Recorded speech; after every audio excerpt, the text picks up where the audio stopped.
Hi everyone. అందరికీ మహాభారతం తెలుసుగా. మహాభారతంలో మీకు ది బెస్ట్ అనిపించిన క్యారెక్టర్ ఎవరిదై ఉండిద్ది? నాకు మాత్రం ది బెస్ట్ అనిపించిన క్యారెక్టర్ వచ్చేటప్పుడు కర్ణుడిది. శభాష్ కదా, కర్ణుడి క్యారెక్టర్. మహాభారతం మొత్తం వెతికినా అటువంటి క్యారెక్టర్ దొరకదు. ప్రతి ఒక్క క్యారెక్టర్ తన స్వార్థం కోసమే బతికింది, ఆల్మోస్ట్ ధర్మరాజుతో సహా.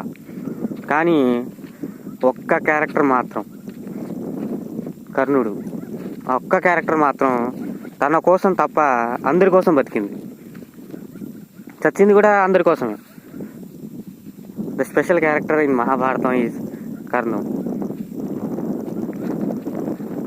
అన్నీ తెలిసినా కానీ తను బతకాలి, రాజ్యం కావాలి అనుకుంటే పాండవుల దగ్గరికి వెళ్ళి నేను మీ బ్రదర్ని అని చెప్పినట్లయితే ధర్మరాజు తీసుకొచ్చి అతని కాళ్ళ మీద